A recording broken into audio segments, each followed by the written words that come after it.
Today I'm going to show you how I made all these tamales, and you can do it too at your home. Very easy and quite affordable.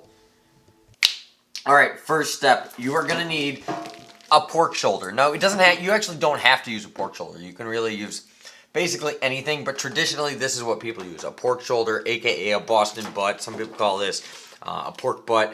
But it's technically the shoulder. You can find these on sale very often. This one was like only $7.50. So this is normally, traditionally, what people use for pork tamales. So first off, we're going to want to obviously take it out of the bag. And I'm going to be careful because I don't want to spill all this crap everywhere. There's a lot of juices, and you don't want to use these juices really. They come in the bag. At least I don't. So we're going to cut it from here. Okay, we're going to have a garbage bag, garbage can right here. So I'm going to do this just off to the side so I can, throw that away.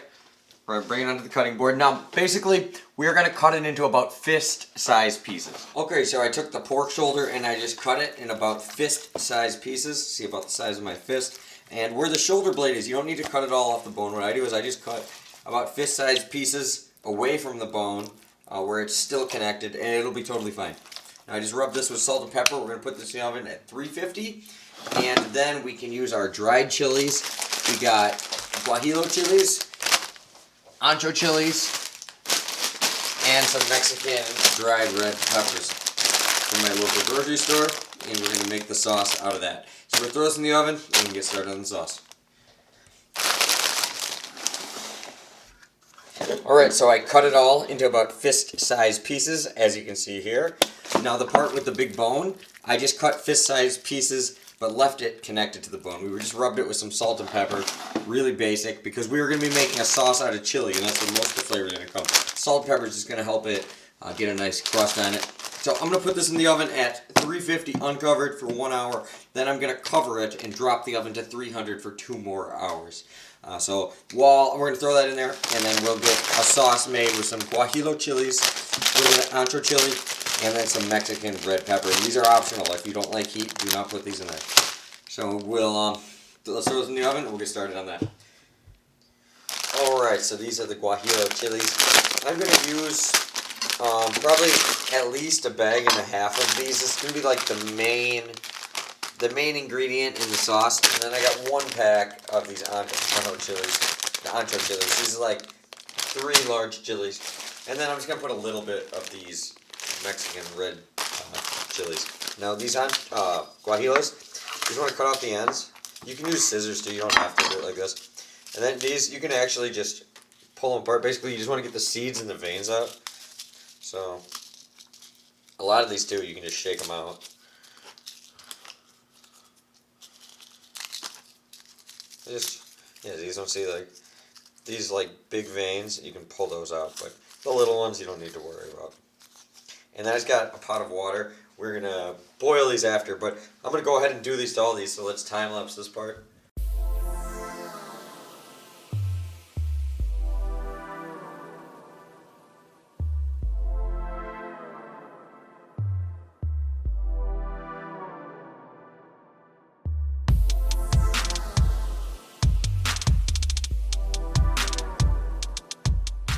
Alright guys, so right here we got all the chilies. I also added a handful of these red chilies. Those are totally optional, and I have all the cloves from 1 large bulb of garlic. So like 12 cloves of garlic in there.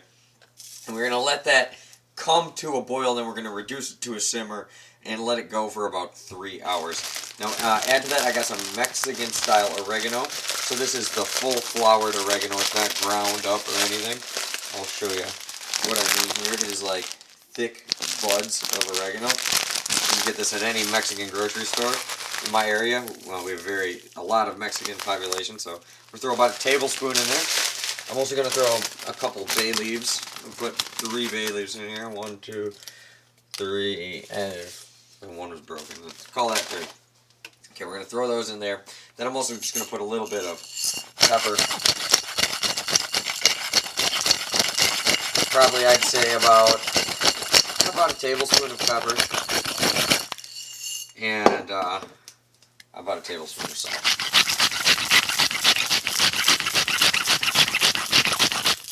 I also like to add just about a tablespoon of cumin. We'll just eyeball that. About a tablespoon of cumin. And we are going to let that come up. And I'll show you when it comes up, and then we'll reduce it to a simmer. Alright, so now it's brought to a boil, so I'm just going to reduce it to a simmer and let that go for a good 2 to 3 hours. And over here, we have the pork. As you can see, it got a little bit of crust on it now. This was I actually had it at 375. My oven goes a little cold. It'd probably be like what your normal oven would be, 350. I think my oven's a little off. But around 350 to 375 for 1 hour. Now I'm going to cover it. This pot has a lid, but if not, you can use foil or whatever. And throw it in at about 300. We're going to go for about 2 more hours till it is fork tender. So we're going to cover that up, throw it right back in, reduce this to a simmer, and I'll see you guys when it's done. Alright, we are at the point where the chilies are cooked enough. Basically, I just kind of had these going, and when the pork was done, these are good enough. It's not an exact science, but you want to do them at least 2 hours. They actually went for almost 3 hours. So what I'm going to do is I'm going to strain these off into a pot because we are going to keep that liquid. And you're going to want to remove the bay leaves. You're going to throw those away. You're not going to use those. Maybe I have one more in here. Yeah, there we go. And then we're going to let that chill out for a second. Before you blend it, you want to let it cool off a little bit. And we'll show you guys that in here in a second. And now the meat is also done. Now it's to the point where it shreds easy, you can see, but it's not completely like falling apart. Like I gotta, actually still pick it up and stuff. Like if I pick up from this bone, it won't just fall off. But if I give it a little push, it'll come off. You don't want it just completely falling apart because we are gonna cook it again in the sauce after we make the sauce. And if you overcook it, the pork texture will get a little too mushy and it'll basically turn into like mush. So what I'm gonna do is I'm gonna remove these big chunks. And I'm just using the lid to the pot, and I'm just going to put them to the side. Now we are going to keep this liquid because we're going to use a little bit of it in the masa. And then we're also going to add some back to the pork while the pork is simmering in the sauce if it's a little too dry. This is what you're going to add to help moisten it up a little bit. I am going to strain it out, though, so I just have just the liquid and gets, most of these little fatty chunks and stuff out. Depending. So we're going to get this all to the side. And we will time-lapse me shredding this all up. And then we'll be back and we'll make the sauce.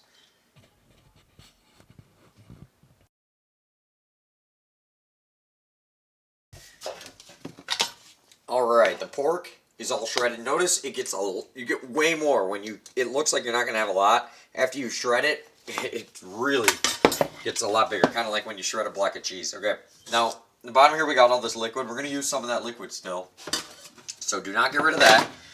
What you're going to do is you're going to put your chilies. I like to do this with a stick blender. You could do this in a regular blender. I would avoid doing it in something like a NutriBullet or something because there's a good chance you could make it explode. So you want to do it in something like this. I prefer the stick blender. And then I'm going to put in about a cup of the water, and we're gonna probably a little more. You're gonna have to add some as you go, so you're gonna have to see it. You want this certain consistency, so you'll see as I go here. But I'm gonna start to blend this together. So I'll move the camera so you can see me a little better.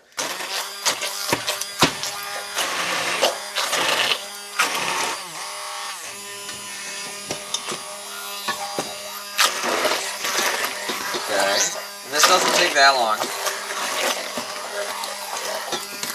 I'm going to get it started. Oh, I missed a bay leaf. Make sure, get your bay leaves out of there.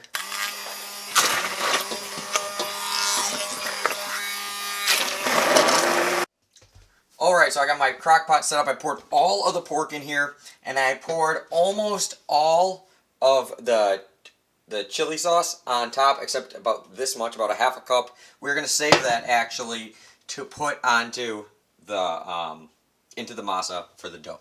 I'm also going to pour about half of a cup of the pan drippings. Yeah, you can always put more.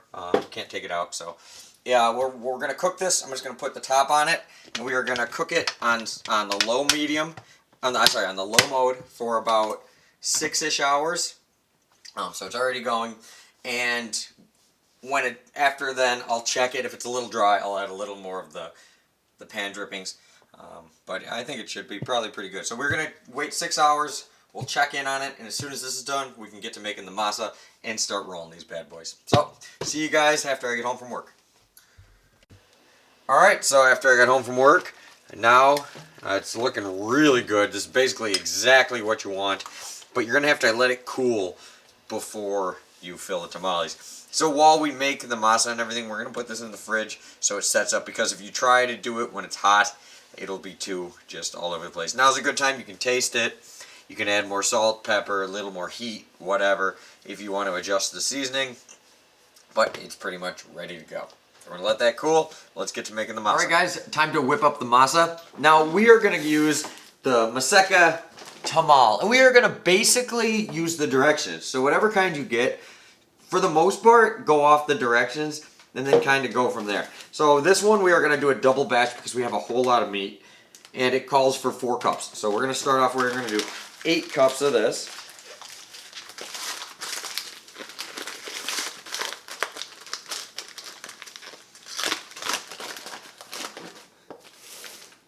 Alright, and we are going to start with all the dry ingredients. So, what do we got here?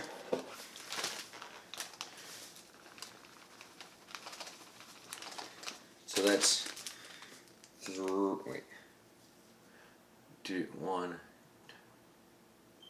3 cups, okay. Alright, we'll do another.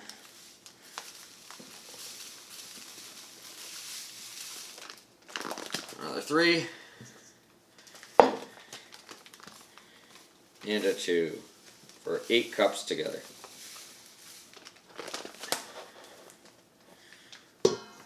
Alright. Now, as far as the other, it says 1 teaspoon, but since we doubled it, we're going to do 2 teaspoons of baking powder. And it says to use warm water and to add salt, but we are not going to add salt because we are going to be using broth instead. And the broth will have some salt in it, and I don't want to over-salt it. We can always add more, but we cannot take it out. Okay, now I'm going to adjust the camera in a second so you guys can see what I'm doing. But first off, I'm just going to kind of mix the powder in. If you added the salt, obviously you'd want to mix the salt in.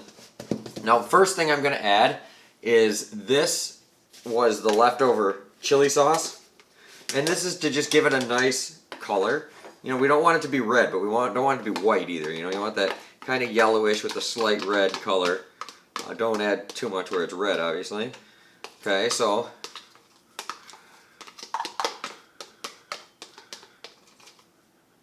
I added that chili sauce.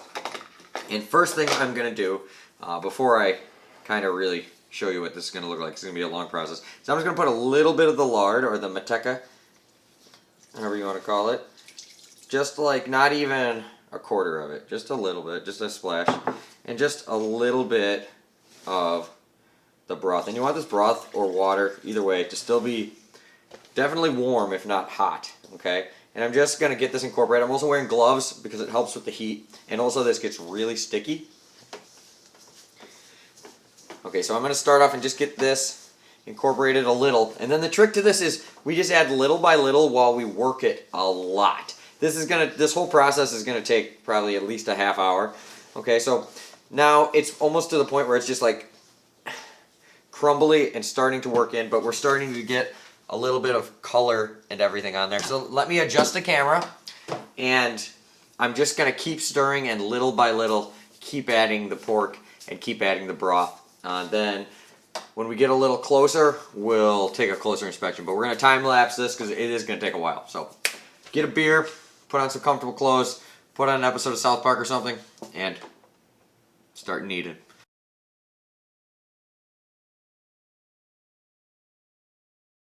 Alright, so here's about what we are looking for. It is nice and smooth. It's all mixed together well. The first test you do is you slap it. You see how it makes my hand print? Looks real good. Doesn't stick. You don't want that so it doesn't stick to the actual corn husk. Now, part of this, why it takes so long, is because you need to aerate it. You need to get air whipped into it. And that's why it's better to do this by hand. That's how it's traditionally done. And it just, I don't know, it's just something different when you do it by hand. So the next test is to see if there's enough air in it. So we're going to take off a little piece. We're going to drop it in this water. And if it floats, let's say it's probably too big of a piece. If it floats, it's sunk really slow. So it's getting there. But yeah, as you can see, it eventually fell to the bottom. So now we just got to keep mixing it till it gets more aerated. So we're going to keep mixing, and this part I'm not going to time lapse because it's not going to really look like much. I'm just going to keep moving it around, keep moving it, keep aerating it. And this is where people like to say, yeah, just use a mixer, but something about it turns out better if you don't. So I'm going to do it by hand, and I'll check in with you guys in about 10 minutes and we'll see if it floats. Whew. Alright guys, I had to switch to a wooden spoon because my hands started cramping up really bad. And this took actually 32 minutes of mixing, but now, as you can see, it floats. I had a bunch of failed attempts before. I kept trying. Every like 5 minutes I was like, okay, let me try this. Okay, let me try it. And every time, no. So after 32 minutes of mixing, that part's done. So that's the hardest part, and it's worth, in the final product, it'll be worth every minute of it. So don't hesitate. I've had the corn husk soaking for about an hour and a half. We're going to grab some of those. We'll grab the filling. We'll whip up a couple, and we'll get to eating. Alright, so I've done quite a few, and I decided it's a good time to show you. So on these, one side is smooth, like this is the smooth side, and then this is the rough side. So we're gonna fill the smooth side. I like to use one of these plastic putty knives. So we're gonna go about 2/3 down and just put on a thin layer. Okay. Not too much. You don't want to be all filling, you know, but you want it to be a good amount so it fills it. Now at about 1/3 in, if you're right-handed, at least this is the way you want to do it. Maybe if you're lefty, start over here. A little tip might make it easier for you. Okay, now from here, this is called the baby tuck. I'm going to zoom in a little bit. What you're going to do is you're going to fold it over most of the way till about you have 1/3 left over here. So till this masa touches this masa. Okay, once we get it right there, now you're going to fold this up. And then you are just going to fold it over the rest of the way. So the seam is on the bottom. And that's as easy as it is. That's called the baby tuck. Let me do one more. Let me zoom out a little bit so you can see the whole process. Okay, so we take one. We figure out this is the smooth side, so that's the side we filled. We take our plastic $1 putty knife. Get a nice thin layer on there. Bada bing, bada boom. It's not rocket science. We take about 1 to 2 tablespoons, depending on the size of the tamale. Just kind of a thin layer. Do not overstuff it, because that's the simplest mistake that most people would want to make. Okay, we're going to go to about there's 1/3 left over here. Bada bing, bada boom. We fold it, and we roll it the rest of the way. Boom, and that is the way. Alright, I'm going to roll the rest of these on time lapse, and then we can get to eating.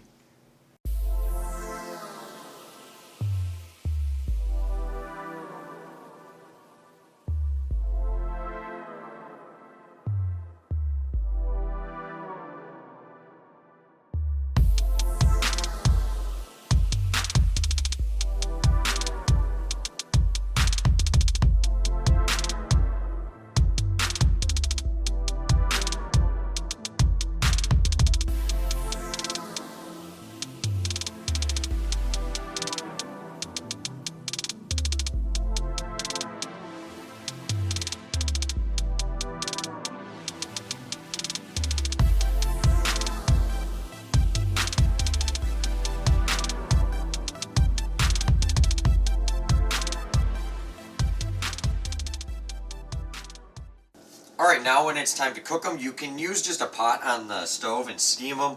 But what I prefer to do is use my rice cooker. There's actually a steam mode on here, and it's real easy. But same method if you do this on a pot on the stove. So I lined the bottom with just some corn husk so it gives that corn aroma. And now you could either ball up some aluminum foil or do what I did. I just put a coffee pot in here because it's ceramic. And now I got just about 1 inch or 2 of water. It's up to my first knuckle in water. And that's more than good. Now when you put these in here, it's very important that you put them in so they're not going to explode, at least the best you can. So what I like to do is I like to make them like a pyramid, and you're going to have to put some in there to kind of lean against each other and kind of help each other out. So You know, usually you're not just going, who wants to make one tamale? Now these are pretty big ones I'm putting in here, so I'm going to have to steam these for over an hour, bro. Probably about an hour in this thing. But on the stovetop you might do it a little longer. I feel like this thing steams them a little faster than you can do on your stovetop. Make sure you have the fold down so they don't explode, you know, or there's weight going against it. And if they still explode a little, it's never the end of the world anyways. That's why you want to keep them up like this. Alright, so now we're just going to close the lid. And yeah, you're going to want to do these probably about an hour, but it depends how thick they are. Like, these are really thick ones. If you had some real thin ones, you probably could do it 45 minutes and you'd be fine. So, steam. I'm going to do it 30 because it's the max on this machine. And then after it's done, I'm going to hit it again. So, I'll see you guys in an hour. Alright, so they're done. And now I'm going to let them sit for 5 minutes. You want to let them kind of set up. Now, they didn't fall apart or anything. They stay standing. So, great method if you have a rice cooker. Use the little steam button, and they come out great every time. Well, we can give those 5 minutes, and let's get eating.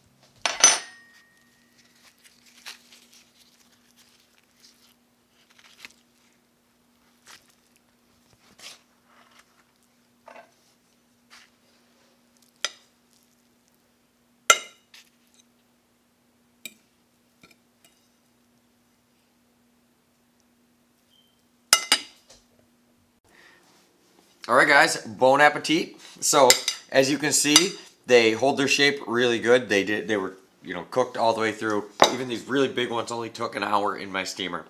In a pot might take a little bit longer. But without further ado, let's have a little bite. So I'm not going to put anything on them. Normally I just put hot sauce on them. My girlfriend likes to put sour cream and salsa. But when I make a first batch, I always want to try them for how they are. So, perfect. So there's a lot of spice, but not hot spice. So if you want some heat, add some more of those Mexican red chilies, or you can always put a little hot sauce on it. I like to make them a little milder because you can always make them hotter, but you can't take them out, and you don't know who you're going to give these to, and everybody's got different tastes. So I like to add a little hot sauce on mine, but these things are great. So I made all these. Now you can go ahead and steam them and then freeze them, and then all you got to do is put them in the microwave. Or you can freeze them like this, but then you need to give them a couple hours to thaw before you steam them. So you can do either way. But we got a bunch of tamales. Hopefully you guys like the video. I know I'm a gringo, but cooks come in all colors. So don't discriminate. I'll see you guys later. Take care of each other, and peace out.